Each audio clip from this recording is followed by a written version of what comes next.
What up, man? We back. Happy Thursday. We back with another episode of the Loquacious Thinkers. This just convo. It's me and Clyde tonight. Kay taking off for our birthday weekend, so hopefully we'll see you back out here next week. But hope you're enjoying your birthday week, Kay.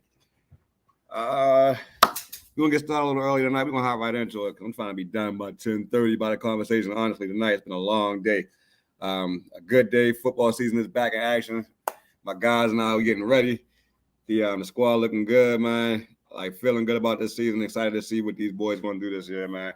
And yeah, got a lot of good things going on as far as in the workspace and contracting space. So the things going to be falling into place. So I'm really excited about that.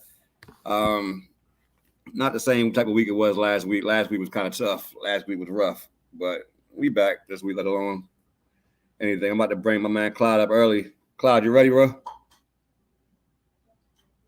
All right, I'm about to go ahead. Yo. Yes, sir. What's going on with you, brother? Hey, man, how you feeling, bro? Feeling good, man. Blessed to be here, Another week. No doubt. Another week in the trenches.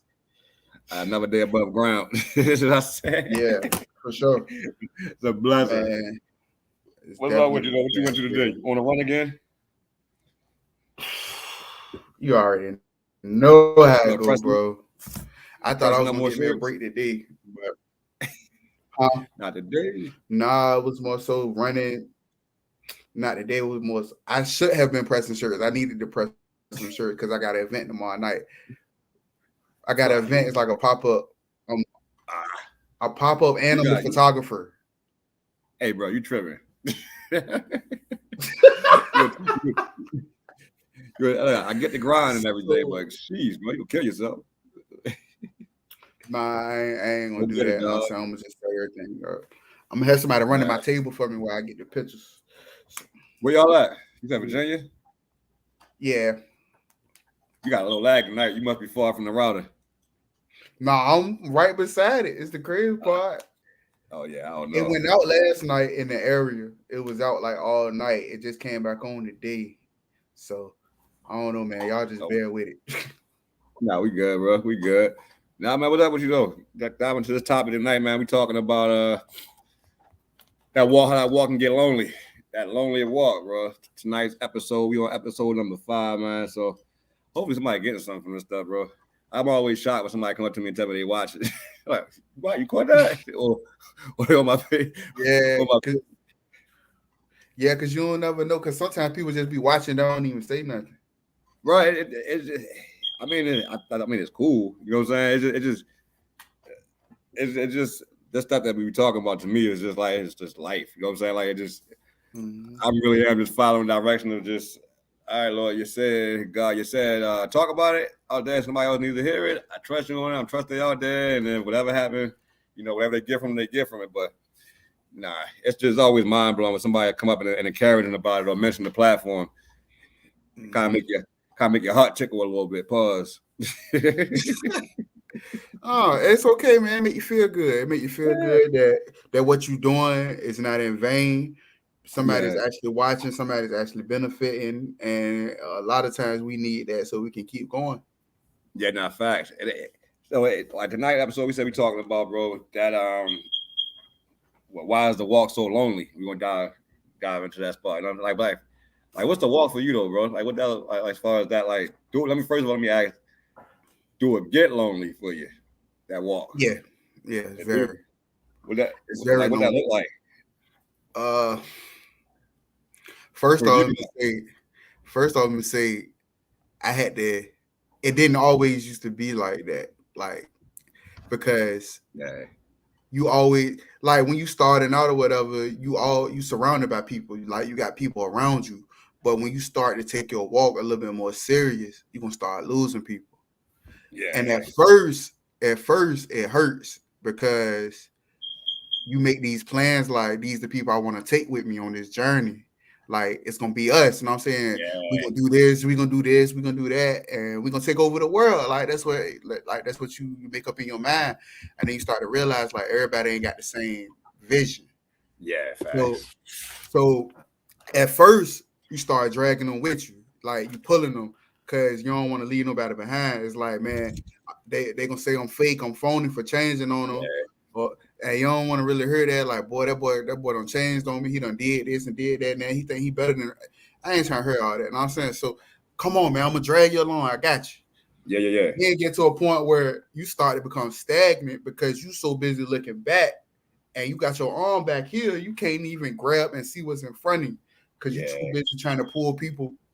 So then you gotta learn to cut them off, and then the walk does get lonely. It's very lonely but at the same time, once you open yourself up for the journey, you start to meet people along the way who are on the same journey as you. It's just all about taking that risk, taking that chance, and being comfortable enough to let people go. Yeah, facts. No. I mean, it's to let. Yeah, that's facts, bro. Like you really do gotta be comfortable enough to let people go, or to let life go as it's going to go. You know what I'm saying? Like I think a lot of times we get caught up in the space that we like claim stuff, man. You know what I'm saying? Like I know me personally. You know what I'm saying? Like and when like we claim that vision has those friends in it and attached to it. You know what I'm saying? But what God say? If you want to make God laugh, tell him your plans. You know what I mean? Like so, it's a lot of lessons learned within that space. But I think that's something, bro. Like even outside of like that normal process of like growing up. You know what I'm saying? Like you said, transitioning, like whether that's anything as far as like the type of friends and the people you're around. It's a natural growth process sometimes, right? And everybody kind of goes their separate ways. But it's a quiet, it's an unspoken elephant in the room when it comes to men, man, because we go through that phase, bro. I think I went through mine probably like my mid-20s, man, when I realized like it wasn't that it was like you grew apart from the friends you grew up with, right? But then you're this new person now. You're trying to figure, like you're trying to get comfortable within yourself, confident. But then it's a totally different type of space that you're now in that you're not comfortably moving in because of like whatever you learned growing up. You know what I'm saying? Like you just learn how to trust people. So you vibe with people and you kind of feel them out for a minute. You kind of rock with them and you kind of stand back, but you can't really buy into it completely because of the space, man. Like for me, it was like, so I would say I'm in the pharmacy world. Like, so my pharmacy friends, they look completely different from growing up and from my construction, like the people I've known growing up, right? So, but I've always felt like I had low self-esteem and felt like I had a lack of confidence when it came to like just speaking up my mind. And it wasn't because I ain't know it. It wasn't because I was scared of nothing. It's just I ain't want to sound stupid. You know what I'm saying? I ain't want to, but not realizing that we had the same interests. If that makes sense. So like that before I got into that space, I was hitting into that space before I realized what it was. And that was the loneliest space because now like you don't feel like you are who you used to be. You don't really connect to the things you used to connect to back when, but now you connect with the things that's in front of you in the present where you are, but you can't fully connect it because of you can't fully let go of who you were back then. So you know what I'm saying? So we claim it because we say sometimes we realize, man, like I go back and say, bro, like the life has seasons, right? And sometimes like these seasons, man, like these seasons are for a reason, right? And when I sit back and look at things, man, it's just like, all right, I heard a word this week that I posted, man, when it was talking about like wheat and weeds, right, growing at the same times. And it was TDJ talking about it, and he was pretty much talking about how he was saying, pretty much someone had planted in a garden wheats for harvest, right, for bread. But what ended up happening was weeds ended up going along with the wheat. And somebody was frustrated in the question and was like, well, why don't you just pull the weeds up? And the farmer was like, no, because if you pull the weeds up too soon, you're going to uproot the wheat, and then you're not going to have a harvest for the bread. So then it goes into talking about. Then he went into talking about how, like, he went into talking about the different seasons and what they're for, as far as like the planting. Like, do you know the planting season? Do you understand the sowing? Do you understand the sowing season, the nurturing season? the harvest season and the dry season and things like that, the cold season. So I break stuff all the way down, man, because it goes to a space for me, like when you sit back and think about life, it's a cycle.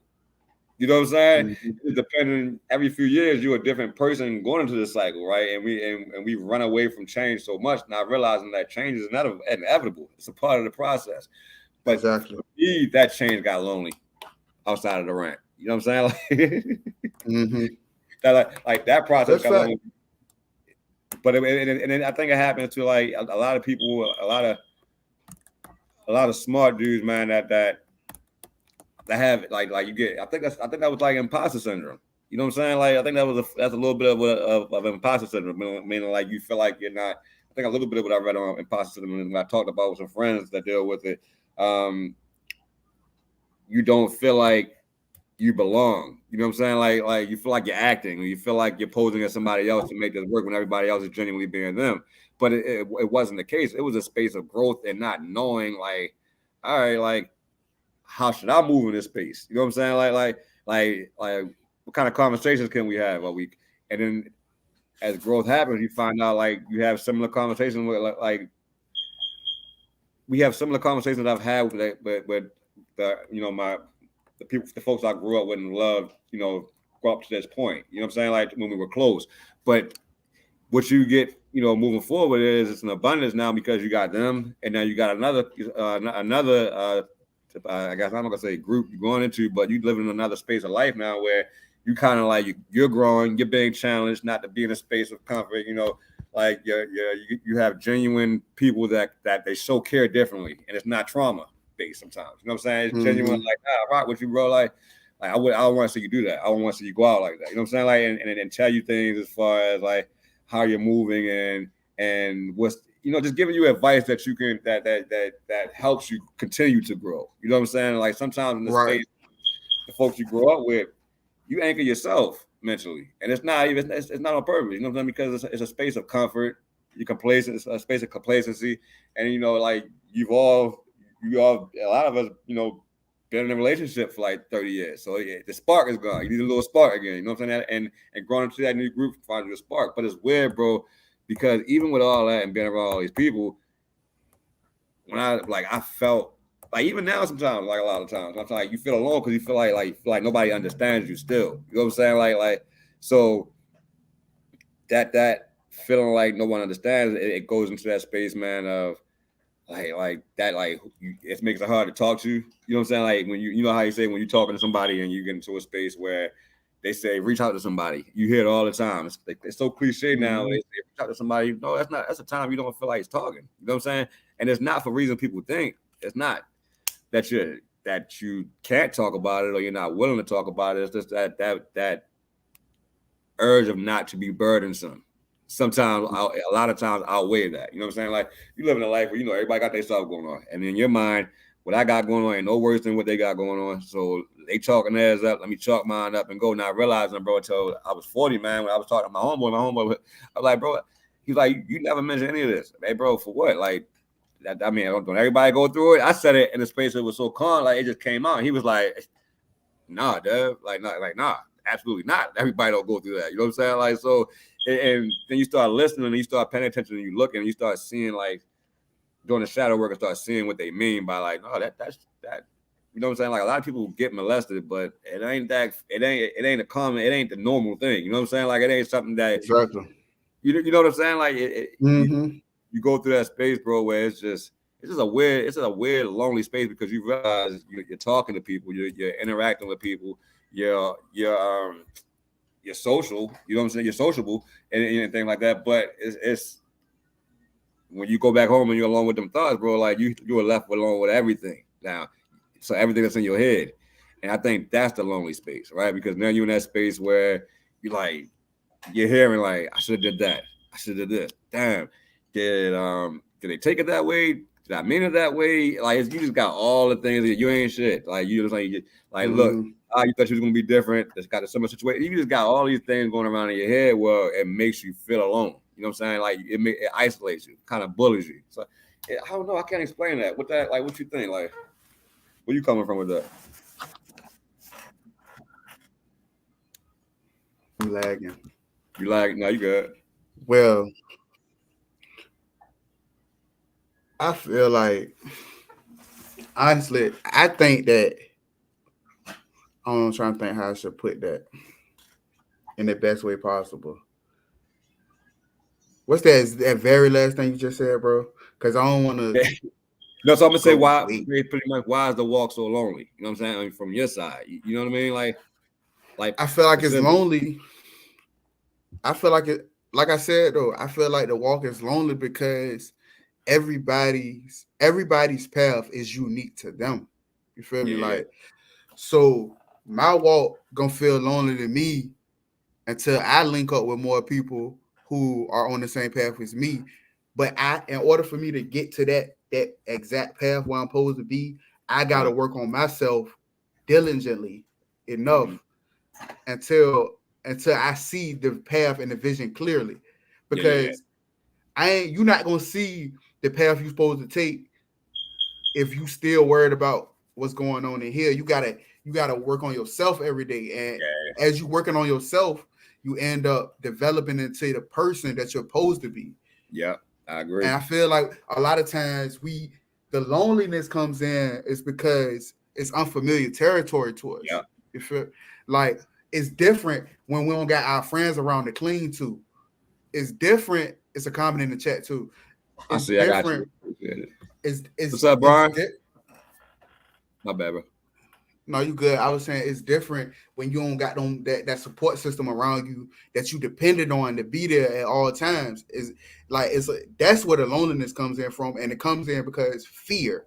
We fear, and the fear is attached to the unknown. Like because we don't know what the future holds for us. We don't know what this new environment has for us. So it's like, all right, I feel lonely, but you have to because you have to.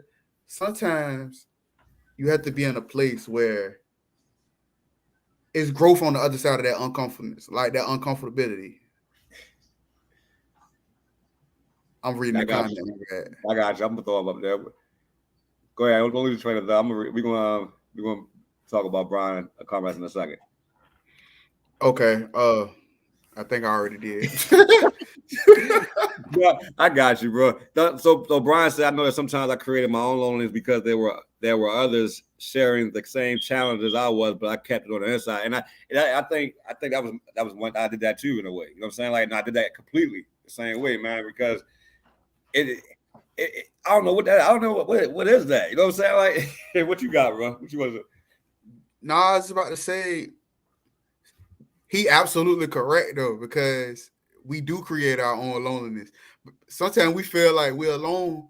See, that's just I don't know if that's like a female. I don't know if women go through it, but I know for men that go hand in hand with us sharing our feelings. You feel me? Like we talk coming up like to tough it out, keep it pushing, keep it going. So it's like we as men, we fight all our battles silently. Yeah, we fight all our battles on the inside. We don't really get the.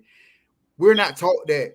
Okay, I can lean on my brother. I can lean on this person right here and tell him what I'm going through, and then we can grow from each other. Yeah. So it's like everything we go through is like as a man, suck it up and just keep going, keep fighting, keep pushing. So like Brian said, false manhood. That's exactly what it is. You know what I'm saying? Like it's that what we've been taught. It's what we've been taught condition. By tradition. I like that better. You know what I'm saying? But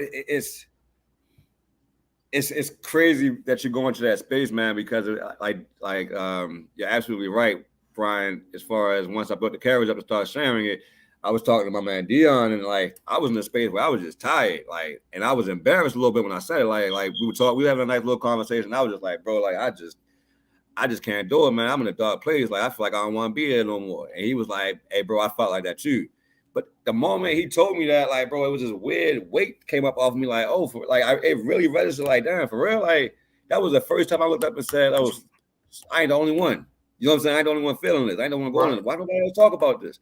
And the crazy thing about it, bro, the moment I started opening my mouth up on this platform and doing this, as much as I was as afraid as I was to do it, man, like, then I started to see. I tell you every time, like, God asked me to do this for someone, right? And then. There's a lot of someone's out here, and then it makes it easy to go into that deep space. So it's that when you learn yourself, like you were saying, you start to identify those things like false manhood. You start to identify like certain things that we were taught to feel like I don't really feel like that. You know what I'm saying? Like I know, like I know what I had to do if it comes to that space, but I don't have to not acknowledge that. Nah, bro, I was scared of shit. You know what I'm saying? Or I was stressed out. It's a bunch of and then that's when you get people who be out here like they be fake toughing. Like you out here faking tough, but really you a jelly bean on the inside because society has made it to a point where it's like you can't show no weakness. But really on the inside, you don't want to fight. You don't really want to fight. Like you know, growing up, like you have people that want to fight in the neighborhood. You really scared to go cross that street for real, but you don't want nobody to call you no punk. So it's like, I ain't scared. I'm going across here. Then you get whooped, get fight. You know what I'm saying? Like that's just that's why I say condition, but tradition works too. But I like condition because we're trained to be that way. It's like we taught to be that way. So their false manhood, all that stuff is like it make complete sense, man. We really condition. The way we condition, man, is a lot of the way we condition that off of survival. And I do believe, like a lot of this stuff. I think I was apprehensive because I didn't want somebody to think that I was begging for their attention. You know what I'm saying? Or I was begging for empathy. Or I was begging for sympathy. I was never in that space. But I think if it was anything, I think what a lot of the fellas look for, man, is acknowledgement sometimes. You know what I'm saying? As far as acknowledging. And you know what I'm saying? Like, what you think? But you know that video I posted yesterday, you know the one you shared on the page? Yeah. I said that. I said when people are going through things, they're not coming from. I had to make it known that it's not coming from a place. We don't want pity. We want somebody to say, "I understand." You sure did. Yeah. We just want people to say, "I understand." Like I don't need your pity. Like I lost my dad growing. I lost a lot of people. I went through a lot of things. I don't need your pity. I just need you to say, "I understand." It's okay to cry. Let it out. We're gonna get through this together. But sometimes, hey, chill. Sometimes it's as simple as, damn, that is messed up. You know what I'm saying? Like, hey, bro, like, yeah, for sure. It ain't even. It's hey, chill. It's the space, man. Like in that particular space, I think it is getting better. Even online, you see different men talk about, you know, some of the things you ain't never heard us talk about before, and you know, it's dope as hell. But it's still nerve wracking. It's still not. You know what I'm saying? You still don't want to be judged about some of this stuff, but a lot of this stuff, man. Hey, a lot of this stuff. Give me 1 second, bro. 1 second. No, you're good. Go home now. Home. Go home. I'll be home. So, boy. So you guys, y'all drop them comments in this chat. I can't see who in here. Man. My bad. I got one in heat and one going through puberty. So it's a little. Nah. So it's nerve wracking. Even today, even speaking on this stuff now because, like man, we speaking of the stuff that I talk about, bro. Like I still don't understand. I still am very apprehensive about speaking on it because of what I've seen, what I've witnessed, what I've heard. Right. So a lot of things that we speak on, a lot of times I get attacked as being one-sided or that is where like it's not, bro. Like it's deeper than that. You know what I'm saying? Like it's deeper than that because men really be funny walking alone out here sometimes. You know what I'm saying? Like not sometimes, a lot of times, a whole lot of times, bro. Be honest. I watched the video earlier on Instagram, or it was a Facebook one of them when the guy was talking about like it was on Instagram. I forgot the brother name. I'm gonna see it in a second. He was talking about like men. We all have feelings, right? But men are the only one that can't really acknowledge it, right? So he gave the example of somebody that his alarm, hearing a noise down in the basement, his alarm going off, and his wife getting up like you know, he getting up, go grabbing his joint, whatever, go look at that. But he's talking about how he's scared, right? And he was like, man, my heart beating, boom, boom, boom, boom, coming down the steps, all looking around, and he was like, coming down, he's saying he see nothing in the living room, going in the basement, and he sees the door open, but he was scared and he had his hand on the trigger. Before you know it, he seen that the wind had blew the window open and had triggered the alarm, but he was able to sit on the process for a second and he was thinking like, I think, and it's not verbatim, but he was thinking, he was thinking like when he got himself together, like, damn, like it almost went down. Like I'm in a space where like it's overwhelmed, but then he thought about it where like although he had this fear, he's up being active. His wife fears she's laid down still in the bed. You know what I'm saying? Like so, it's how it's supposed to be, but it still doesn't mean that you don't have to acknowledge that it's tough. It still doesn't mean that if you are from the hood or you from I guess not the best circumstances, and you're in school and you sitting for that entrance exam to law school, or you're trying to sit for that PharmD exam and all that. Like, you know what I'm saying? Like for the exam to get your PharmD and all that other stuff. Like, bro, you have the right to feel that way and acknowledge that it's tough. You got the right to turn around and hit somebody up and like, bro, like how you get through it. You know what I'm saying? Without feeling like you're a sucker for asking like or reaching out. But no, it's deep, man. Where it's what you got on that, bro? You know, I'll be ranting, man. So you can feel free to stop me. No, I'm listening, bro. I'm over here listening. I'm over here letting you get it out for real. Nah. Good. So, but for real, I think we mentioned earlier, bro. Like it's a different type of pain too. We need to talk to someone, but don't want to bother that person. Like because when you get to that space, like that's the space where like you like even if it's his life ain't happening on purpose, but when you get to that space, you'll make 4 phone calls and just out of rightful circumstances, nobody's available. And so like I would shut down and not answer nothing else after that. You know what I'm saying? Like now I'll go through the process of all right, bet.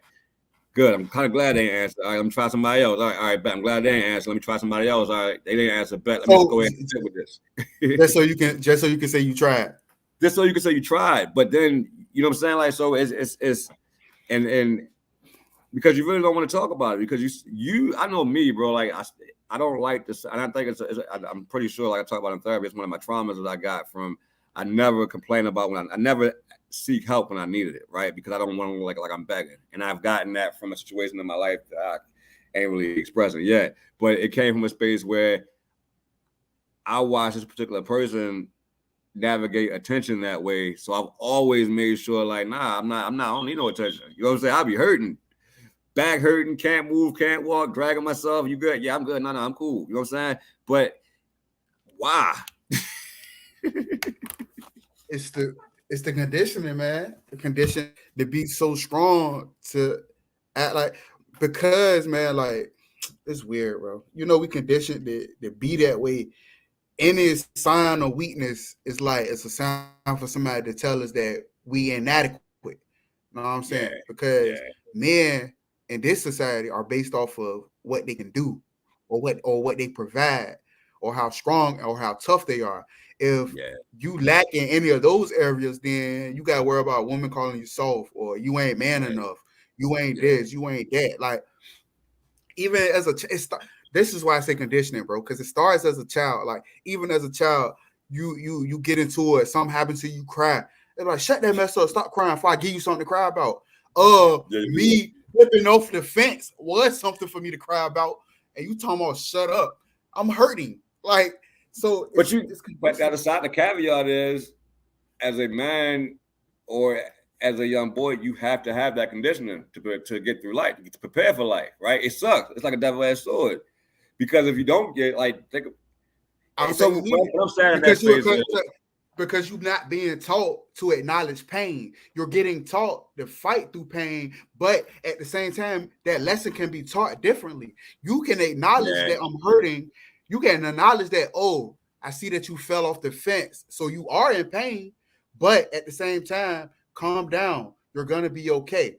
Because it's teaching you that pain is a part of life, but you can process it and get through it.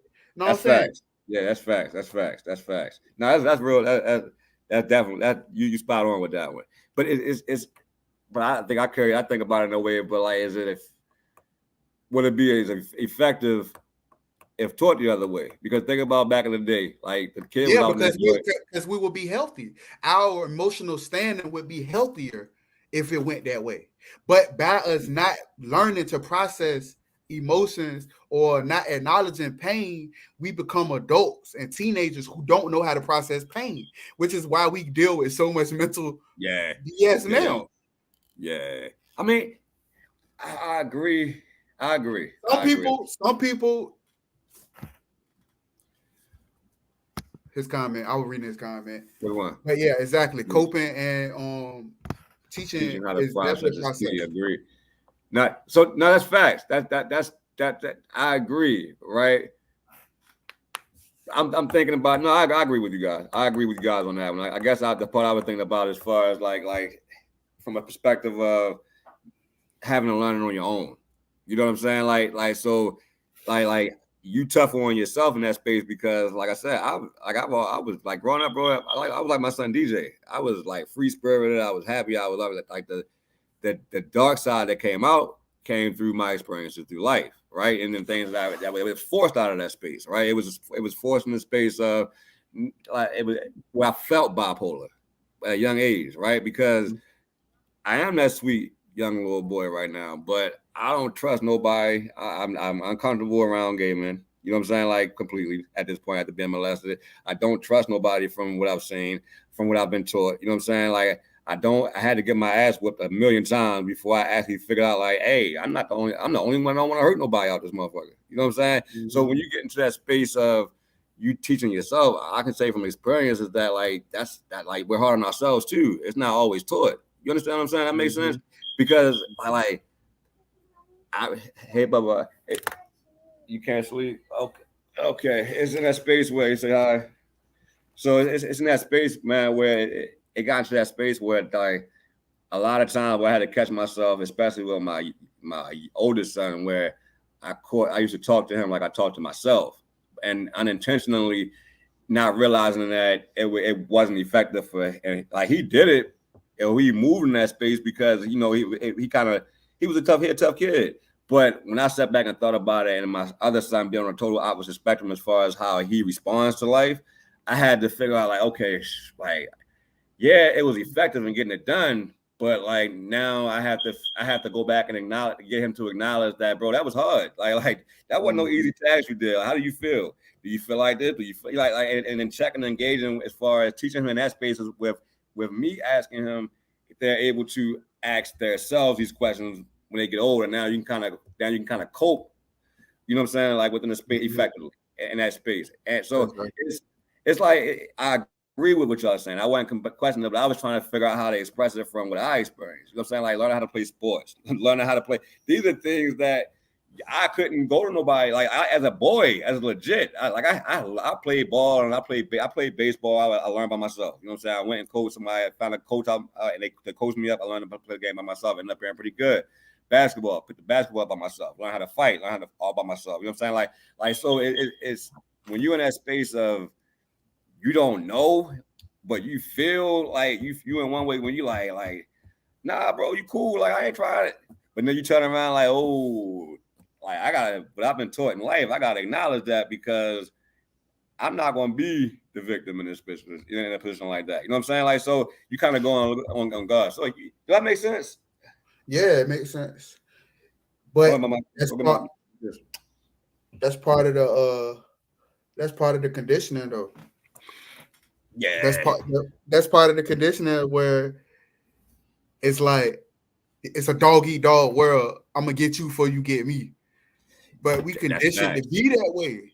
We literally conditioned to be that way, like, and it really shouldn't be that way. So go ahead, my bad. No, go ahead. What you gonna say? You mentioned earlier you talking about growth, right? And accepting and kind of knowing yourself. And I think a part of that role, man, a lot of us want to hop off of that road because it's a painful road, right? It's torturous being on that lonely road. And a lot of times, like you look at it, you hear it described as a dark road sometimes and a cold road, right? But I heard this, I read today, man, when he was talking about the light, like you're the light. You know what I'm saying? Like, so if you're in a dark road, it's because you've turned away from the light or you're not there.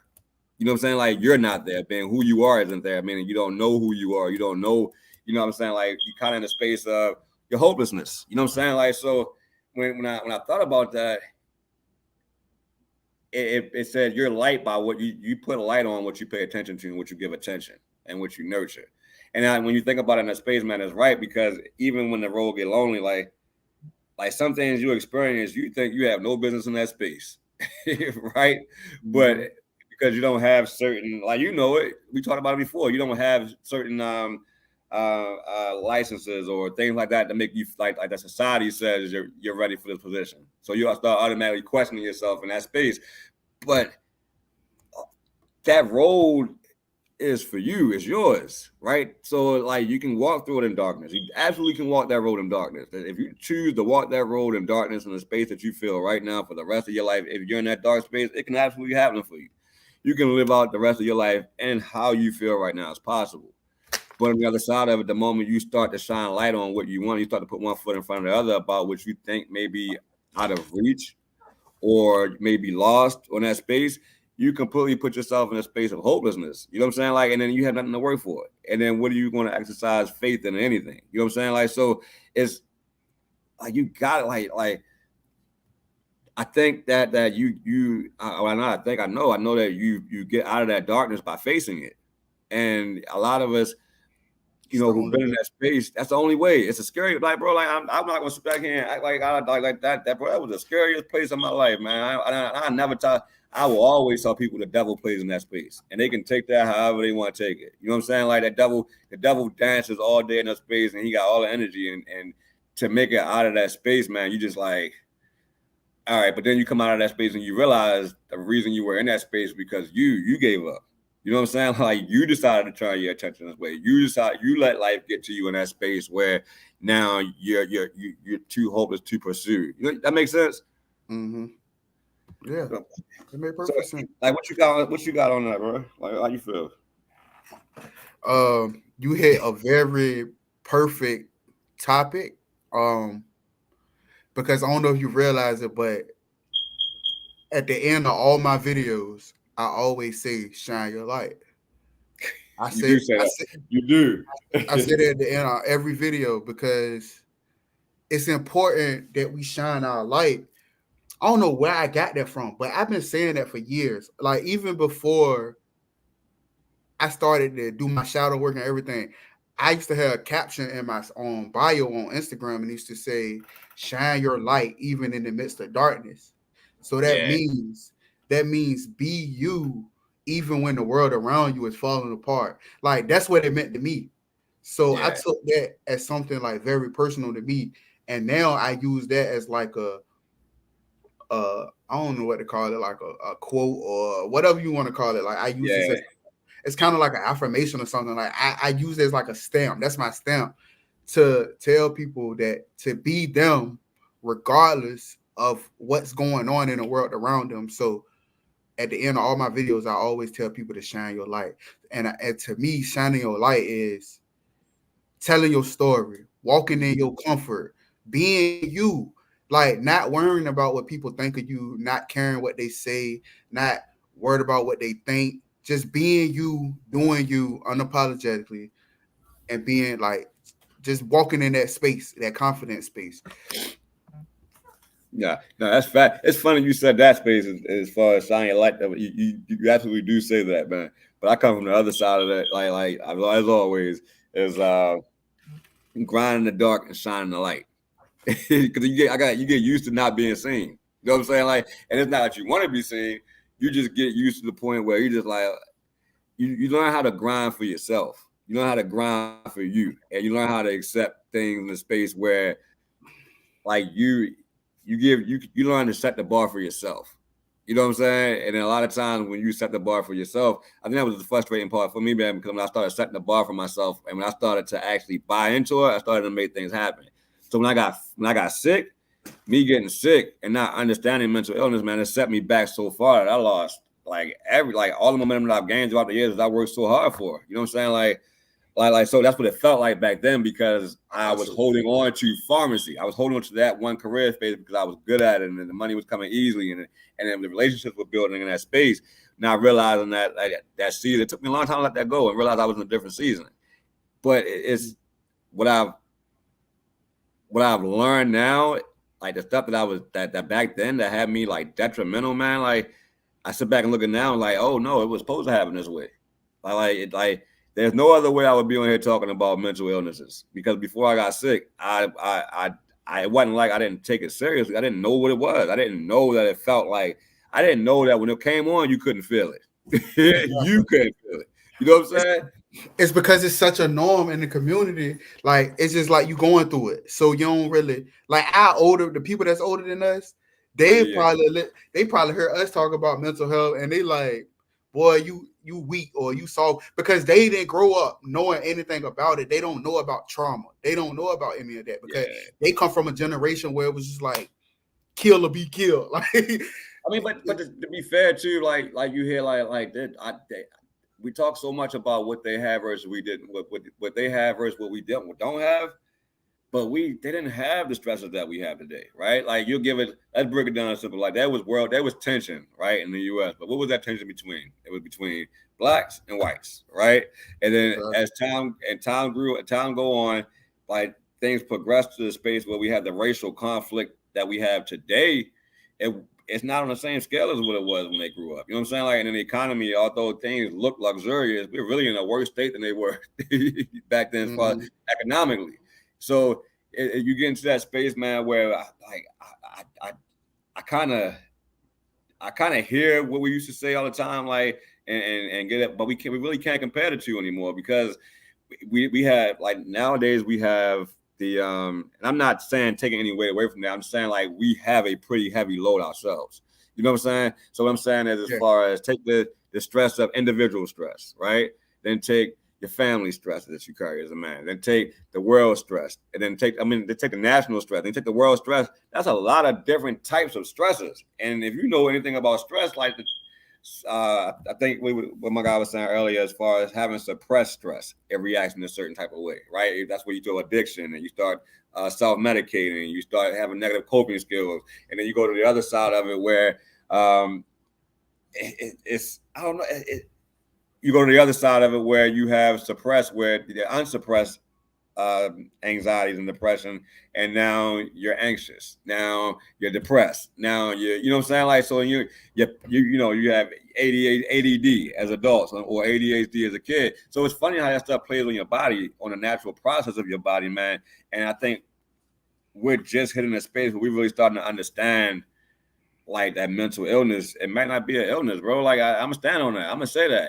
I think what we call mental illness may be a sign that something, like I always say, man, the environment is ill. And I'm not saying that to sound like some far off person that's speaking out of space. I'm saying, think about it. Go back to a lot of us don't know how to live in that natural state. And they look at a space of where they can live off the grid as a space. Oh, I would never, right? But you were supposed to be in a space of growing your own food, because if you grew your own food, you would know what's in it. You know what I'm saying? Like you're supposed to know how to the seasons so you can use them to your advantage. So you know when to plant the seeds, you know when to harvest the seeds, you know when to nurture the seeds and things like that. You got to know how to raise livestock. Like even if it's not, you don't have to do it, you have to know it. You know what I'm saying? Because we're putting ourselves in a position where we're depending on people who don't know. They don't have the answer themselves. Whether in any space where we're depending on people, like, and I'm a very spiritual person. I believe in God, but you know what I'm saying? Like when you sit back and look at how things are done today, I look at things completely different in that space, right? I heard Maya Angelou explaining what I've been feeling all these years, and in spite of religion, right? Because I've always had this place like I never felt like why do I have to go through a third party, a second, like to somebody to talk to you? Like, you know what I'm saying? Like, do you not see this? And I feel even further away from you sometimes because I have to do that because I'm not talking directly to you. If you are real, I pray this prayer, but then God let me touch you. And like, man, after that prayer, things just started happening where I was just like, hey, man, I got to be something bigger out there. But I lost where I was at, bro. I stayed. You get into that. Oh, I got you. So Maya Angelou was saying basically, man, like Oprah asked her what was her definition, or how did she define God?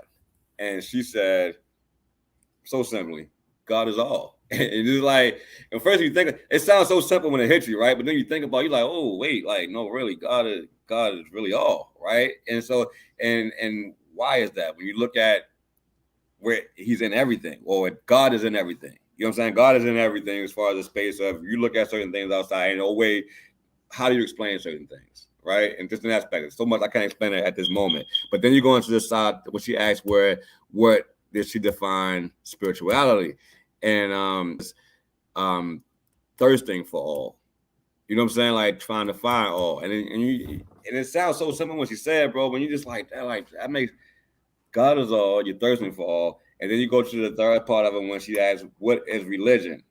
She said it is graceful again. She said, "Religion." She said, "Religion is the map to God, is the roadmap to God, the roadmap of how to do it." And when you sit back and think about it, we talked about it a few times. Where I agree. Like when you really sit back and you read, if you've read different texts, different religious texts, and you go through it, you'll see that a lot of things are similar and leads to the same place. And then you sit back and think in a space where like why like the divide that we have in our world today that makes us feel alone sometimes. Like where does that come from? What's the motivation behind it? And what's the benefit from it? That makes sense. Not to sound conspiracy theorist at all, but like bro, like think about mental illness now and where how it was considered in the 60s. We had insane asylums. And it wasn't for simple bipolar, for depression. And it wasn't for stuff like this that we at home taking medication for. It was things far worse that people were dealing with that they could have no control over. You know what I'm saying? So how did it go from that to this now to where you see a large amount of the population are now suffering in that space from the life, whether people admit it or not, a lot of people are suffering from depression because I just feel like we ain't moving in the right spaces. Like we talk about all the time. You know what I'm Yeah, I'm saying? listening. No, I know. I'll be out of pause, man. Let you get it in because, like I said, I'm learning how to. I'm learning how to communicate in this type of space. You know what I'm saying? So I really do gotta like shut myself down sometimes. Nah, you don't. It's no problem with me. I'm telling you, like, when you be talking, I be listening, and I just be waiting for my moment. You feel me? Like, I'm Yeah, gonna yeah, just jump in. I'm gonna let you rock out how you feel, and then I'm gonna just jump right after you for real. For real. We get to a point or something pop up in my head, like, boy, jump in there right now. That's what yeah, yeah. that's what I'm gonna do. All right, bet. All right, bet. So like we hit the part where, bro. Like I appreciate that. That was a Oh, lot. no problem. With the It don't ever be like it don't be like because you that might just be you stuck in your head thinking that, oh, let me shut up because I've been talking for a minute. But that's what we here for, man. I'm no, here to listen to it's you. me trying to be respectful of what you got to say too. You know, Oh, for it's just sure. like I ran it for a minute. Let me go ahead and give you let me Nah, give you go your ahead. space. Cause you already know I get the itching over here. I'd be like, I see it. hey, You right. You right. You you right. know You what I'm right. saying? I'll let you know. You No, good. I got you. I can dig it. So so that road we try to get off of, man, and that we walk through in darkness sometimes, like it's for you, but it's not about you. It's not You about understand what I'm me. saying? Because once you make it to that space of, once you make it to the other side of whatever it is you're dealing with, man, you start to find out that, like, for me, I'm so thankful that that phone call happened when I had that gun in my mouth. You know what I'm saying? Because like what I didn't think was going to come to play, bro, is manifesting. You know what I'm saying? Like now, like in a space where, and it's not aligning the way I thought it would. It looks totally different, right? So it kind of put me in a space of like just. Well, it was a Jeff Majors used to play all the time when my grandfather passed away. As far as like who made the rhythm, like to get real, like the song he said, "Who made the?" It's a high pitched song. It's a high soprano. And he was talking about who made the rivers, who made the mountains. Like my grandfather passed away, that song was playing. And every time I got into a stressful place, bro, I remember driving to work when I was working at University of Maryland, and I park out front of the hospital, and I was just like, man, like I messed up.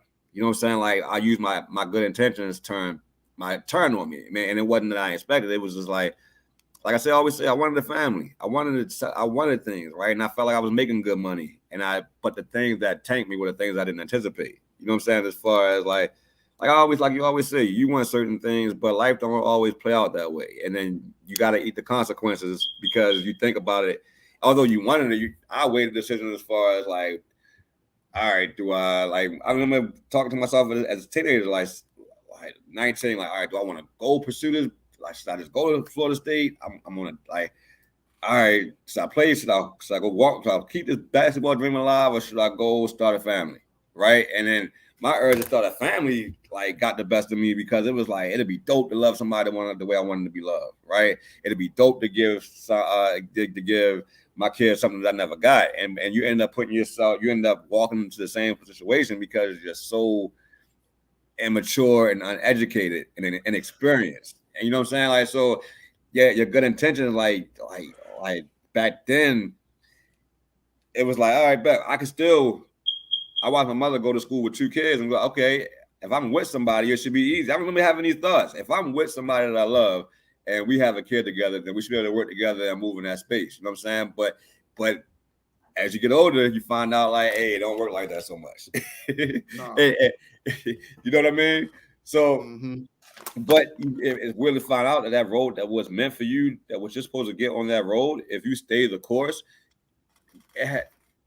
God has a weird way of bringing all that back around and using the things and the bad decisions to still make it work in your good, right? But it only comes with the acknowledgement of where you are. It only comes the acknowledgement of who you are. You know what I'm saying? And the acknowledgement of you're not who you want to be. You know what I'm saying? Like, and then how do you get there?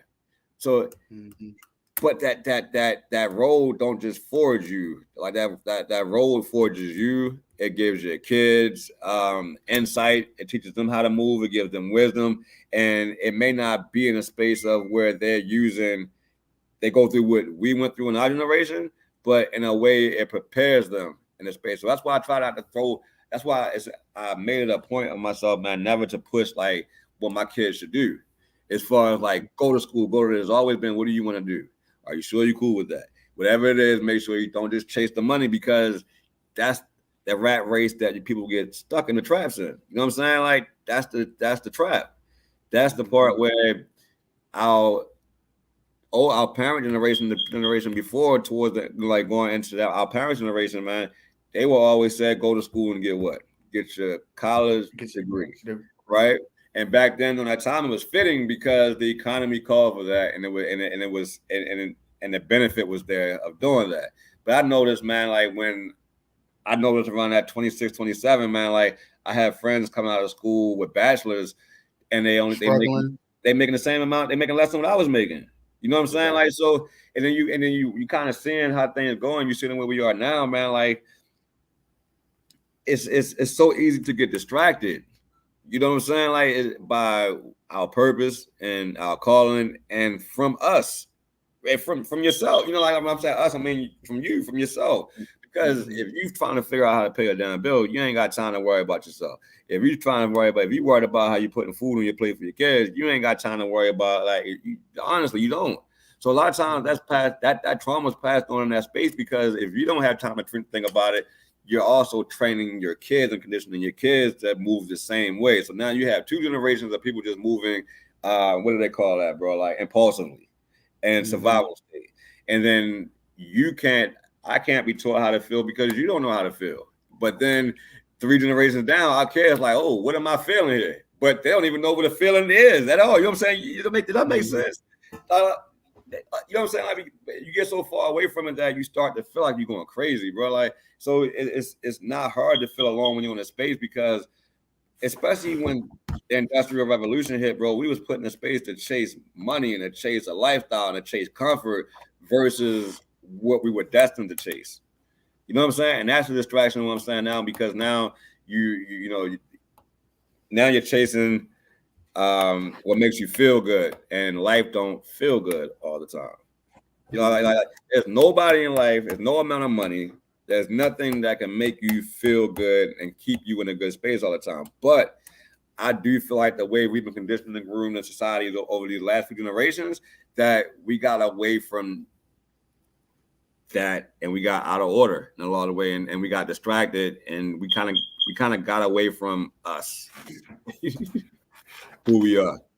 I kind of feel like it is something that can, I mean, of course you're gonna always have your moments, but I feel like it is that one thing that can have you in a great mood, in a great place all the time. And I feel like that's truly like owning in on your purpose. Because I feel like once you see right now, I feel like what we doing right now, the podcast, whatever like that, we are working in our space in the space of our purpose, but we may not know exactly what our purpose like is in full detail, but we're doing something that we enjoy to do, something that we're good at doing, something that's beneficial to other people. So I feel like the rest of everything else gonna work itself out. You feel me? Like Yeah, everything hey, else cuz, other what's than up, that. bud? But keep going, bud. My bad. No, you good. I said I feel like everything else outside of that works itself out. So, but I feel like once you really once you're not focusing on everything else, and then your mind and your vision is set directly on what your purpose is, everything else just it works itself out. Because Yeah, I've had moments where like I'm just doing content, I'm talking, and the words just flowing out without me even really yeah, thinking. And then by the time I realize it, I don't put out, and I'm like, dang boy, you said all that. You sound like one of the people you listen to. Like, and yeah. that's how I don't know. It's just So, beautiful. so I now I agree with you, right? But I'm also saying that space in it like it's more, I guess, it's periods of that throughout life, right? And it's Yeah, yeah, not yeah, saying yeah, it's yeah. always has to be down, it always has to be sad. But like, bro, a lot of times you just, you just naturally like going through, you know what I'm saying? Like living. And so you can't stop what comes your way. So you can be moving in purpose and lose your mother. You could be moving in purpose and lose your kid. You could be moving in purpose and lose your house. You could be moving in purpose and lose your job. Then now But what? see, You get what I'm saying? it's it's but see, that's what conditioning come in. Like that's what me like that's how I think anyway. I feel like you have to recondition the conditioning that you already have. So Yeah. you have to come to terms that those kind of things will happen. Yeah. So once you're moving in the space of your purpose and you're moving in the space of love, happiness, and all that right there, then you're already moving in a place where you're cherishing the people that's around you. You know that any day Yeah. they could be gone, they could be not be here. You know that any day you cannot be here. So you're already moving in a place where it's like you're enjoying every moment. You're not spending a lot of time stressing or worrying about the things that don't matter. You're not spending a lot of time thinking. That's only once you get the movement and what your purpose really is. And I feel like part of my purpose, like this is just my personal opinion, like the things that I went through in my life as far as like grief and losing people and stuff like that, that prepared me for my journey, meaning that when those type of situations arise in my life now, Yeah. I can I know how to like maneuver them. Like I accept it, I can process it because in my mind I already know that death is a real thing, right? So Facts. I'm like, okay, it's gonna happen. Yeah. What is the lesson to be learned from this? And what can I do moving forward to know what I'm saying to further benefit like know what I'm saying? Like, Yeah. I That don't makes know. sense. I kind of just use It it. make you want to make the best of it, take advantage of it. You know what I'm saying? Truly put you in the space of I'm gonna live this motherfucker. Yeah. No question. And yeah, I think like that, and I still have moments where it's like anxiety be whooping me, like anxiety be whooping my tail, Yeah. like right now. You can't tell. You over Yeah. there, I'm over here, but I'm battling anxiety right now. Yeah. That's just No, a transparent moment. I'm I feel literally you. I'm battling anxiety right now. Like so, I don't know. Sometimes it's just Yeah, it's a unexplainable, bro. huh. It's unexplainable, but it's natural. It's natural too, and it's not. That's what I'm saying. Like it's not always anxiety. Isn't always an illness. Anxiety is that red flag. Sometimes let you know, like, hey, yo, something off. All right, now let me sit down and figure out what's off. Let me sit down with myself and figure out like what's off. Is it how I feel? Exactly. You know what And I'm then saying? it's like not focusing on don't get to panicking thinking that it's necessarily something off with your body. It may just be something emotionally off because Yeah. because when I'm going through my anxiety, sometimes like just say like random anxiety, right? Just chilling, Uh, arms start hurting. Like, oh snap! Now I'm focused on my arm hurting. Now, next thing you know, my anxiety telling me I'm having a heart attack. You feel yeah. me? Like But that's, it, and then you it start be to feel like you're having a crazy. heart attack. And then you shortness of breath. Like, hold on. Then it's like you got to step back, take a deep breath, calm down, cause you tripping for real. And then Bro. once you calm down, you realize ain't nothing wrong. Like Hey, bro. your mind. Hey, bro. how can something make you feel like you dying? Like, hey, bro, like the dog people. I used to sleep on anxiety. I used to see somebody, hey, bro, like you tripping, hyperventilating, like, bro, you feel like somebody is grabbing your heart and twisting that motherfucker. And then, like, the symptom of your lungs, you just like, oh no, this is it. Like, this is it. Like, you know what I'm saying? Like, you having all the symptoms of a heart attack: the tingling in your fingers, the pain in your chest, the pressure, you can't breathe. All to figure out, bro, it's your nervous system. You know what I'm saying? Like. But think about that. Think about how powerful your brain is, bro. Like, your body can mimic a heart attack just off of stress like that. And then that's what allows me, like, me knowing that now, like, that's what helps me deal with it, because I realize how powerful my mind is. Yeah. So it's like I know that I done did the research, so I already know that your anxiety gets worse if you focus on whatever that thing is too much. Because it's called hyperfocus. Yeah. If I feel the pain in my arm, and then all my attention to the outside world go away, and I focus on this pain in my arm, now I'm really gonna feel a pain in my arm. It's gonna radiate. Now it's like my mind is like, your arm is hurting. Your arm is hurting. Oh snap! Belly, your breath's going down. Bang your chest. Now, because you hyper focusing. So now I get to a point where it's like, all right, my arm hurting. I'll be like, you're going through an anxious situation, but what's causing this anxious situation? So now I gotta like break it down and figure out why. Hey, and bro, now I had two embarrassing moments, bro. The first one was I was teaching my senior class in the morning at Vivian T, man. And I started having that. I thought I went to the nurse that was next door. I'm like, hey, can you take my blood pressure? I think I'm having a heart attack. And she's like, no, what do you feel? So she's taking my blood pressure, bro. Like, she's like, your blood pressure is fine, but they say if you're feeling these symptoms, I'm supposed to call an ambulance. She called an ambulance, bro. Like that paramedic came and got me. I go to the hospital. Everybody think I'm dying. I go get checked in. 2 hours later, I'm back out, walking back into school. Like, what happened? It was an anxiety attack, bro. I'm hyperventilating. I'm holding like. When I thought about what happened, bro, I was embarrassed. I don't know what, but it was crazy because the kids was all. When I came back, the kids were like all low key concerned, like they didn't understand like how that stuff worked yet. You know what I'm saying? They was like, "What, Mrs. Smith? I thought you was dying." You know what I'm saying? Like so. The other one happened when I was like during the pandemic, man. When I had an anxiety attack in the pharmacy, bro. Like when it was like claustrophobia. I don't know what it was, but the doors weren't open. It was like dry air. I was stressed. I was trying to figure out. Like I couldn't.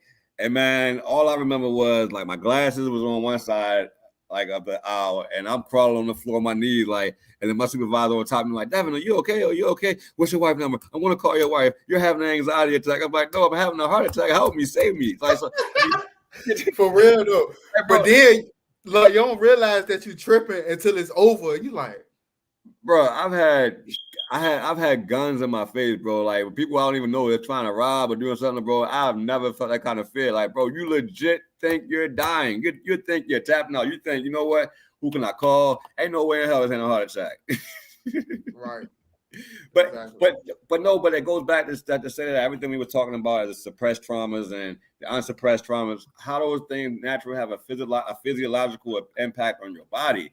And when you sit back and you realize it, man, when you sit back and you think, you start to realize that the way we're conditioned a lot of times as men, it ain't like you gotta go whine or cry about it, bro. But you gotta find somebody, man. Like I've been blessed, man. Where I got a couple of people, man, where if I don't feel like checking something, or if I think somebody gonna take this as weird or think me or be concerned, I don't have that problem. I can legit send a voice memo or a text message to somebody, get it out, and be confident that the people that I send it to won't use it against me, and that most of them are more likely deleting it, or it's so far down in that text message they forgot about it. You know what I'm saying? So having that space just to vent sometimes, because life going life, man, no matter what, and these seasons gonna come, and you're gonna hit winter, you're gonna hit the extreme heat in the summertime. You're going to hit that causes droughts. You're going to hit that growing season in the spring when it's raining all the time, and you can nurture your seeds and all that other stuff.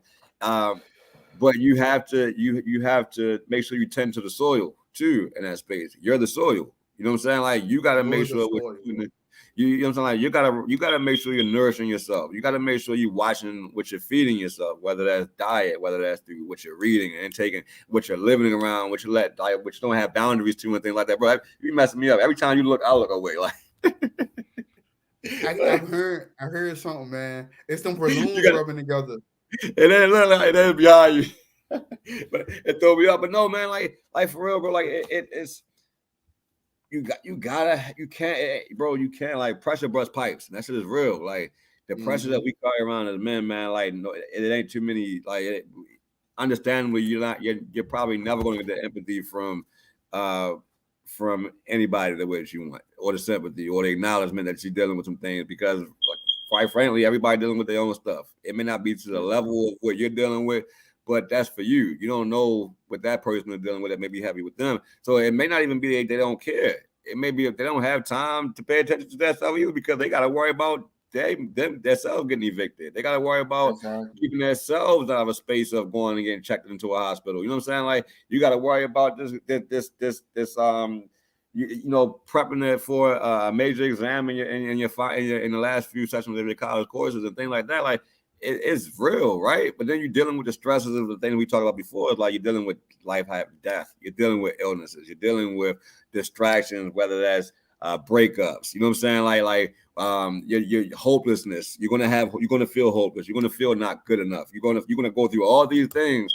But I think when we get caught up a lot of time as men, I know for me, it wasn't nobody telling me that, hey, yeah, you fucked up, bro, but come on, let's go, keep going. It's more. You know what I'm saying? Like it was like every mistake that I made, I felt like I was taken away like a cat. I felt like I had 9 lives, and I know how many lives I was taking away, but I can't. You only get one opportunity, so I gotta mess all these. I gotta be throwing my shit away right now. So I done made all these good decisions, and although they came from the heart, I screwed myself. You know what I'm saying? So, and it creates like a different type of anger and a weight that you carry throughout life, man. And you start to compile everything, and then it turns into resentment. It turns into resentment, anger, frustration. It turns into really it shouldn't though. We should really just take the lesson out of it and keep it pushing. But like I said, by us falling off that fence, and not being told that pain is a part of life, and you're gonna be okay and deal with it, we get taught to hold it in, which is why that happens, bro. Yeah, facts. No, that's fact. But like, so the part we talking about, that peace we were talking about earlier, man, like with like that part where peace, I'm okay with it not always being peaceful. I'm searching, I'm striving for a peaceful life, right? But I'm okay with life because it's a part of the experience, right? Like it's a part of living. It's a part of when you losing someone to death. Like you gotta think, man, like it's a blessing to love somebody that much to where like now you're feeling the amount of love that you're left with. You know what I'm saying? That you can't express anymore. So but you compare that to somebody who's never loved, and not because they never had the opportunities, but because they were never shown how to love. You know what I'm saying? Like you start to realize like the real blessings in life, man, where like a lot of this stuff, like, no, you need money to live a comfortable life and to provide for your family comfortably, right?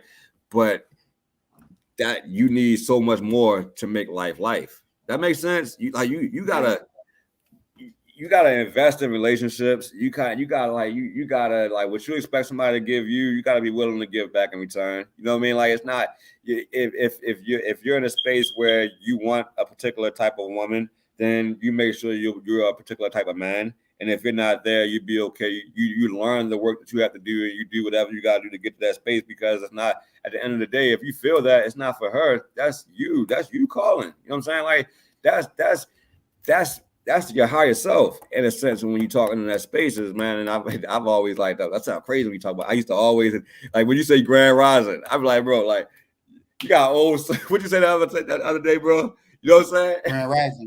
Grand rising. So. But no, that's real, bro. Like when you start to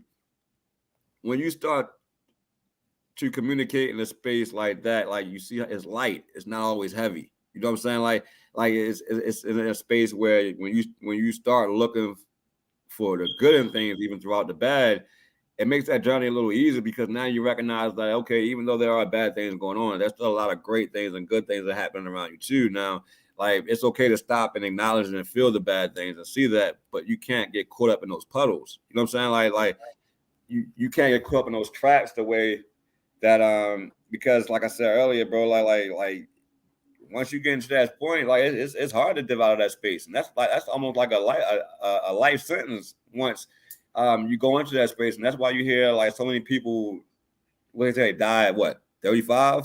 So many people die at 35, but don't get buried until they're in their 70s.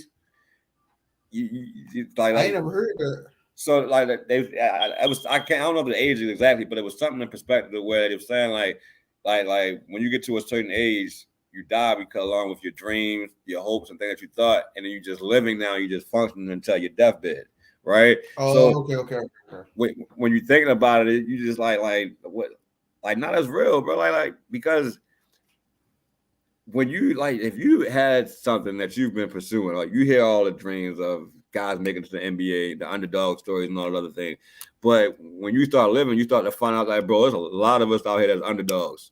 There's very few winners. You know what I'm saying? Like so you get to that space of like if you gauge society's perspective on success, you already set yourself up for failure.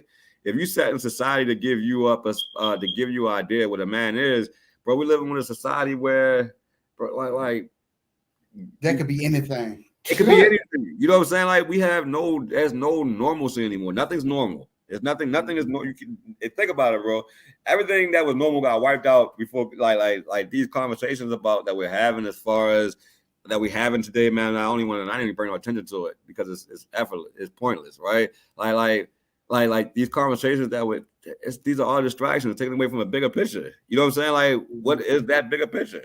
And a lot of times that bigger picture is, like we said earlier, if you can't focus on anything, if you're always in this, if you're in a survival state, you're moving impulsively, instinctively, you don't have the time to think about what you want. You don't have time to sit down and think about planning your financial career for your financial legacy for the next 3 generations. You trying to figure out how you're gonna make tomorrow work. You know what I'm saying? Then you also trying to figure out how you're gonna make tomorrow work with your kids. You know what I'm saying? Like, so it's in a space of like we got to make sure that we stay that course, because it's not about like, I'm at the age, man, where I'm 40 years old. I feel old as hell saying this, but I realize, and I wish I was taught earlier, like to the space where I understood that it's not about me. It ain't nothing to do about. It has nothing to do about me. Like we thinking when you think about life, bro, you're supposed to think 300, 400 years down the line. You know what I'm saying? Like what you're doing is supposed to set the next generation up to leave better than what you have, and then so on and so on and so on and so on. But if we all still trying to figure out how to survive, and we can't get out of a space of knowing ourselves, bro, like we screwed, because then we're gonna be in a space of somebody telling us that what we're dealing with is an illness, and that they take this medication versus no, bro, you got it, like no, that's normal. You feel that, you're supposed to feel that. Nah, bro, you fucked up. Yeah, bro, you did lose 15 years of your life to addiction. Yeah, bro, you did lose 20 years of like to bad decisions, but you're looking at you still here. Like, so what we gonna do? Is this what you want to feel for the rest of your life? Because you could be 7 years old, and I ain't been there yet, but I'm pretty sure that what I feel now is gonna be 100 times worse than what it is right now. So at least let me just play it right. And I get it, right? Because in that space you get a sense of hopelessness, and death is always on your back. And you always feel like death is around the corner, and it puts a fear in you, right? Because it's like, what's the point? This is going to happen. What's the point? This is going to happen. No, but you have to get in the space of planting a seed of knowing that, no, this is a faith of saying this is going to stay. This is not going nowhere. I lost that because of a lesson that I didn't know, but I have faith that God is going to give me this, and this is mine. This is still mine. And you know what I'm saying? Like, so it's not a question of, is that dark road hard? It's not a question, man. I don't judge nobody who don't make it off that road or choose to hop off of it quickly through suicide, addiction, or anything like that, because it's hard. And it's harder for some people than it is for others, right? But in the same space, like if you can look and you can see on the spectrum of successful people that have been in a space of where you are versus where you want to be, and it doesn't always look like you've seen famous folks and celebrities, man, go to a space of extreme fame, but find comfort in homestead living, being amongst the trees, animals, rivers, flowing waters. It's a reason for that. it ain't because these people are crazy, bro. Like, can you imagine not having to wake up and say, I'm gonna go to the market today, I'm gonna grab some eggs out the out the chicken coop. You know what I'm saying? Like, can you imagine saying, baby, you want some fresh salad and you go out there and you grabbing it, you got things stored up that, you know what I'm saying, like taste like I told my son all the time, like, bro, like a fresh fruit, a fresh peach off a tree, or hey, bro, like a fresh mango, like off a tree that you've grown with nothing, no contaminants. It tastes totally different from what we get and what we have access to. And then, but then what's happening now starts to make sense because you start to hear of overpopulation. Well, we are too overpopulated to depend on people to feed us. That's why we have this big ass earth that will have with enough land that will allow everybody to grow their own stuff naturally, right? But we're generations, 3 or 4 generations away from knowing how to grow our own food. Most of us now, probably 5 or 6 of them now. You know what I'm saying? Like, if you ask somebody, if you tell a kid how a plant works and things, how to plant a seed and how the process works, bro, they couldn't tell you, and that's scary. You know, because you can't survive off of this stuff. There's no way. It's no way you can survive off nutrition. As far as nutrition, you're not your mind isn't fed. You don't have the vitamins, the nutrients, and things like that you need to be for your body to process anything the correct way. And then you throw in stress, and then you throw in lack of sleep, and then you throw in overexertion. Yeah. Look what happens to, like, that study done on Marines, man, like that don't go to sleep for days to show how that impacts your body. And we got people moving every day, man, working. I know I was one of those people working 2 jobs, one full-time, one part-time, 2 full-time jobs, going to school, bro. I didn't sleep. And somehow, like, I was going. And that was natural energy because I couldn't take 5-hour energy drink because it'd give me heart palpitations because I was always in the state of go. And I was always in what do they call it? Hyperactive, space. And so everything's moving quickly. So I couldn't process, but it's overwhelming. And so when you deal with things already internally that are overwhelming and you deal with an overwhelming society, bro, like this is what you're going to get.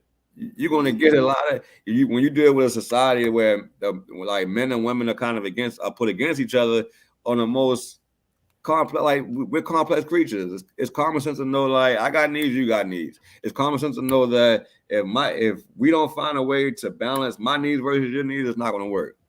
You know what I'm saying? Like, and when it's common sense to know that most of the time that my needs are not going to always outweigh your needs. You know what I'm saying? Like, so if you get into that type of conversation, it takes away from like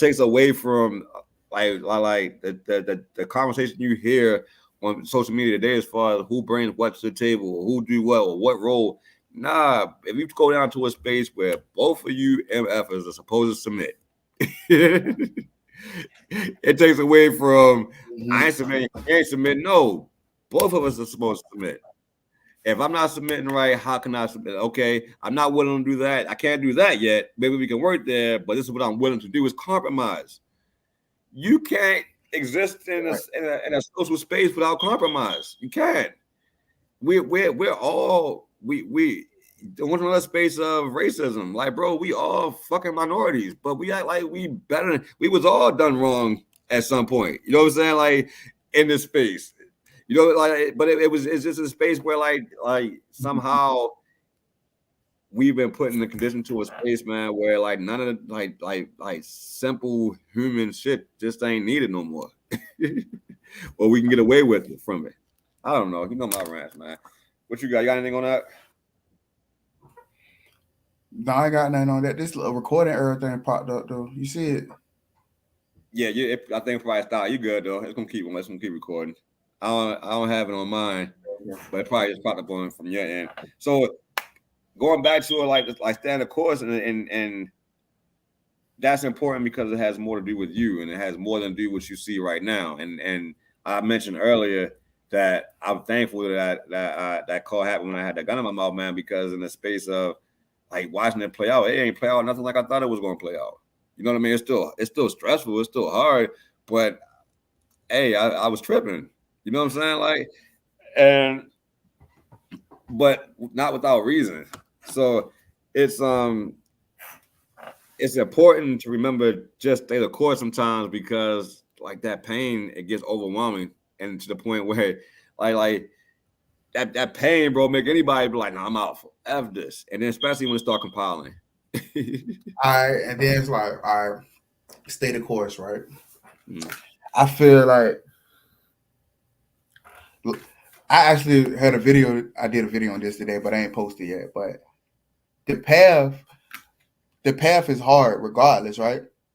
Because you're gonna always, no matter what, while you here on earth, you're gonna always go through something.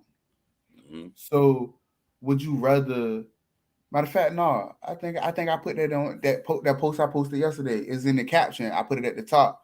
Okay. Like which I was like, which hard would you rather deal with? Would you rather hold on? I did do that. Yeah. Yo.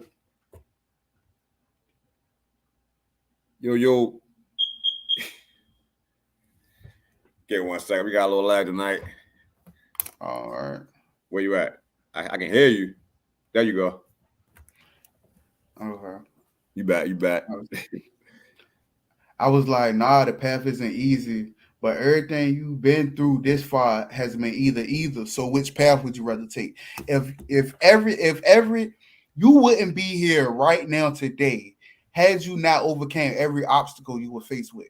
Yeah. Because we get in a space where it's like, oh my God, I don't know how I'm gonna get through this. I don't see myself getting through this. Now look at you.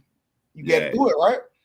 And that happens every single time. So my question was, which path would you rather take? The path that leads to emotional freedom, or the path that has you feeling emotionally drained and struggling to find purpose in life? Which path would you rather take? I mean, the path, the second one. I mean, like the first one. The first, well, say it again. So the first path was the path that leads to emotional freedom.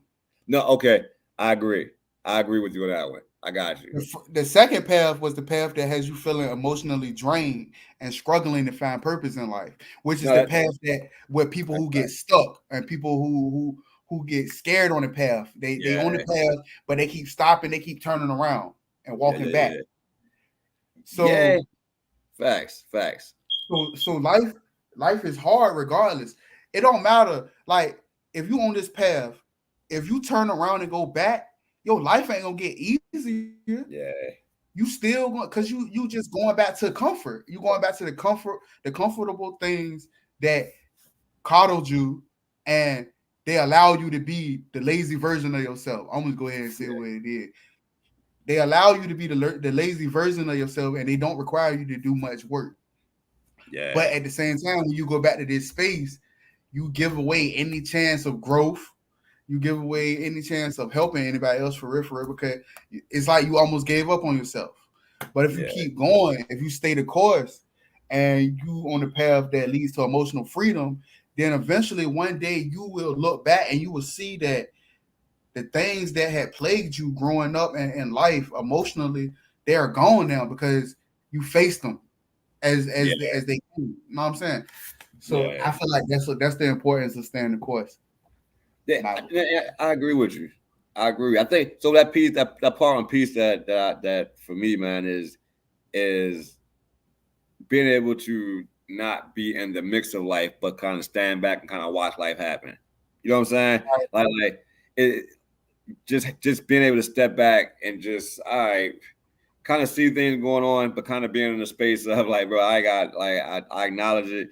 And you know what I'm saying? Like, but I can see it from the outside now. I kind of look like I posted that picture on Facebook or Instagram and Facebook with the goat sitting on the cliff. You know what I'm saying? Like looking over. Mm-hmm. But that I felt that picture because like that really is like my dream of just being able to overstand life. You know what I'm saying? Like which we probably would never be able to do. But kind of sit back. I think I'm a pretty understanding person now, understanding like why things, for me anyway, kind of play out and how life responds to me. If that makes sense. I understand. You know what I'm saying? How I respond to life. So it's making it a little easier, but I kind of want to get to that space, bro, where I kind of sit back and see. I think like that piece you get when you sit back and watch your grandmother watching the grandkids, like and like the family. It's just a piece, bro, where like you realize that piece costs something. and it costs more than you could ever realize at our age, right? And I laugh about that because I really do like I can still remember my grandmother just like sitting over like smiling and catching and watching all because we got a huge family and just watching us just smile and interact and feeling like they did something. You know what I'm saying? And then now like in her earlier stages, just sitting back like now that we're older, she have great grandkids and great grandkids and things like that. The joy that you seen back then now is now raised even higher, and it makes you wonder, like, bro, like what, like what could how can you get to a place where this is so how that brings that kind of smile, and that kind of smile you got to know it feels the way it looks, it gotta feel so good on the inside. It's like a peaceful chill, like, you know what I mean, bro? You ever seen that? Yeah, it's like, but that's a piece for them because I feel like they don't. I know that older people realize that they done lived a long, great life. So to be able to still be alive to them is like a blessing where like they can see what they created for real, for real. Like if you think about it, like somebody, if you got great grandkids, Yeah. you've been around for a decent amount of time, like, and you probably the oldest person in the family. If both of your great grandparents, if that great grandmother husband not still here, then she's the oldest one in the family. She can look back. She can look back and say that all of these people in front of me literally are a reflection of me. They came from me. I was like, without me, none of these people in front of me would exist. So that's kind of like oh man, like look at what I created kind of thing. You feel me? I agree, but I raise you on that too, right? Because in the space of like, think about like just being married, right? Like now, and I understand like some of the things that people say is hard. It's not what you've really encountered. It's harder things. You know what I'm saying? That they don't talk about. So going to a space where you watch, like you said, like you watch, you come into their life as the grandkids, right? And then if you're lucky enough, you get to enjoy them in your life for a nice amount of time, right? And then if you're really lucky, you get to have a grandparent, a grandmother, and a grandfather in your life for a minute of time, right? And then you see that love where they are now. But me realizing, like in my 40s, bro, like the stress that comes with marriages, and the stress that comes with marriages, the stress that comes with raising kids, the stress of, let's just say, life, as far as like during that time, like my grandmother time was the civil rights era. You know what I'm saying? Like, so you think about the things that they overcame. Like, I agree with you, but I think that piece is added over. Like, it's like a where it was worth it type of thing. You know what I'm saying? Like, it was worth it. You know what I'm saying? Like, but it's I don't know, man, because it's when you also think back about it, like there are generations where they didn't have that piece, slavery. You know what I'm saying? During war times and things like that. So it just put things in perspective, especially so it goes down like that pain. But the pain, man, that pain, you valid in what you're feeling. Like that's probably some of the worst pain you ever going to feel in your life in that space. It's probably one of the most frightening spaces you're ever going to be in. It's probably it's probably the space where you feel the least of the man that you are. You know what I'm saying, in that space, but that's fine. Like there's nothing wrong with you feeling that. There's nothing wrong with that feeling. Just don't get stuck there. I say that almost every episode. There's nothing wrong with feeling the heaviness of life, but don't let it get you to a place of complacency and keep you stuck. So when you were talking about that, overcoming obstacles and making progress in life and choosing the roads, I got stuck in the mindset. I got distracted because I was thinking like I was stuck in a space like, but there's another space, man, where people get stuck and standing at the obstacle, looking like, do I go up? Do I go around? Do I go under? Do I go around? You know what I'm saying? Like, and then you're losing the same amount of time as if you were going backwards. You know, but no, I don't know, man. Like it's just like some of the things that you can do, man. Like as far as like what helps me get into that space. Sometimes that lonely that a lot of times now I'm noticing that lonely place is that place that I need, man. That place that I keep that I thought was lonely and I was afraid of is actually the place where I get to talk to God at. You know what I'm saying? Like it's actually that place where that's the side that I protect now, because that's the space that I don't let anybody kind of like not corrupt, but yeah, I don't let anybody corrupt that space. I don't let anybody like poison that space, because you gotta have a space to run back into where you just sit back and be okay with not having the answers. Sit okay and be okay with not knowing what direction again. Be okay and at peace with the mistakes that you made throughout your past. You know what I'm saying? Like be okay with realizing that dream ain't coming to fruition as fast as you thought it would, but bro, you still breathing. You still got time. You know what I'm saying? Like being okay. Like yeah, you got cheated on 3, 4, 5 times, and then the one you thought it was going to work, you messed it up, and that was more out there. You know what I'm saying? Like that wasn't for you then. If you messed it up in that space, that wasn't yours. You know what I'm saying? Like that was something that's helping you get to a space of what is yours. And when you get there, you will know whether that's in anything in life, bro. But you have to get comfortable. I'm saying all that to say is because the only way you can really cope, man, is by understanding that road is like it is. It's a tough road, and it go up some mountain peaks. You know what I'm saying? Like, but if you stay the course, the reward, when you sit back and look at the distance that you've came, when you sit back and look at the amount of accomplishments that you've had, that they don't even have to be acknowledged. They don't have to be praised. But when you sit back and look at your growth from the person that you were, where you might not have didn't care about a soul, you could have pissed on somebody if they was on fire, but now you're the first person, running to somebody and being compassionate. Like that's how life works. You know what I'm saying? Like it's and it's just being at peace with what you are and what you're not. If that makes sense.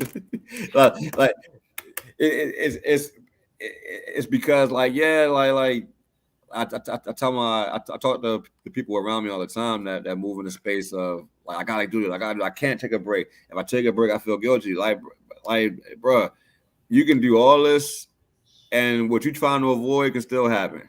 Hey, you can sit back and work without feeling like you have to work, that you have to do something for the work, that you're in a space of where you have to be moving, understanding that just because you're moving isn't work all the time. Sometimes you're just doing a dance. You know what I'm saying? Nobody's doing that.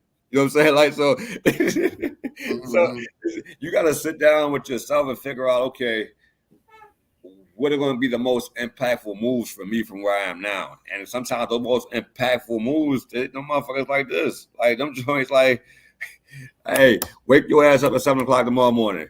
Why? I don't know. Challenge yourself. You know what I'm saying? Like, hey, you don't like being uncomfortable? Take a cold shower. Why? Hey, you're gonna feel how you react to uncomfort when you hit that cold shower for the first time. Your body gonna tense up, your heart gonna skip 3 beats, you're gonna lose your breath. You know what I'm saying? Like you can go in shock, you're gonna be understanding that. But think about when you experience that, you put yourself in a place of discomfort, you start to understand how you act in discomfort. You know what I'm saying? Like, and then you start to sit back and look like, damn, like I didn't, like I felt like if I would have just let things go, if I would have let somebody stress me out in the space of, it could have gotten to the point of that cold shower where I was hyperventilating. It could have gotten to a point. So that's the part I was telling you earlier, man, where like that the part that shocked me about mental illness was that it ain't nothing that you feel coming on. Like when you realize you depressed, bro, the average person really realize like 4, 5, 6 weeks into that joint, there's a deep depression at this point. Oh, you already in it now. You through. You ain't through, but you already in it. Like it's already done set in. You gotta dig out that hole. You know what I'm saying? It's like on marinated. So I like what's that, man? Mac Miller, that song, like that song he got 2009. That joint, bro, like that song is like my favorite song of all, like ever, bro, because it of like him and DMX are the only artists I can really like relate to like that, right? Jay-Z was the kind of artist that I pursue. Like, hey, bro, if I want to be like anybody, like if you know what I'm saying, back if I can move, I can speak like anybody, I can talk like that. That's how I would move in support of Jay-Z. But the first part with Mac Miller, bro, like that song 2009, when he was like, I ain't got a lot no more. You know what I'm saying? Like he was talking about the space that he was in now, and you can hear the growth, right? And he was talking about pretty much saying 2009 no more. I ain't never. He said he never been this high before. You know what I'm saying? He wasn't high. So he was talking about his actual high on life. And some of the things that he was saying in 2009, man, was he was like, it was a lot like being at peace with himself, being at peace with some of the things that he experienced, having demons regret having demons as big as his house. You know what I'm saying? But the most impactful part was he said he dug himself a hole that was large enough to bury his soul. You know what I'm saying? So when you think about that, you just like, bro, like you try to, when you coping negatively and you self-medicating, you really are, you don't know what you're dealing with, because depression already itself is hard to get out of. So when you complicate it by adding addictions and coping with it, that makes your fight 10 times harder. And you hear people say all the time, man, where addiction and depression never goes well. Like you almost signing off your death certificate. You almost signing off your deal with that is your deal with the devil. That's the part where the devil going to let you feel good just so you can stay distracted from standing up and fighting what you're supposed to be fighting. And that's everything inside of you that's telling you it ain't worth going forward for. That road ain't worth pursuing. You know what I'm saying? Exactly. Bro, I'm gonna go ahead. We got 133 in the night, but I'm tired. I don't know. My eye dead as I don't know what. Which one I think is this one. This joint dead as I don't know what tonight, man. I'm tired of it. You know one. But I appreciate the family for hopping on that pudding, Brian, man. I thank you guys for joining the conversation. We'll see you guys next Thursday for sure in the group conversation. And this Sunday I'm not doing a show, a one-on-one. But I'll let you guys know if we're going to do a one-on-one next Sunday at 8:30 p.m. But again, thank you guys for joining. Hey, bro, Clyde, I'll holler at you on the phone, dog. I'll get up with you. I appreciate you, man. Yes, sir. I appreciate you too, brother. All right, man. Go cope with that anxiety, dog. In a healthy way. Oh yeah, I'm about to go meditate right now, boy. I can't wait. My bad. I'm about to go hit the gym, bro. Hey, dog. I'll get up with you. All right, bro. All right, fam. All right, family. I'll catch y'all next week. Y'all have a good night now.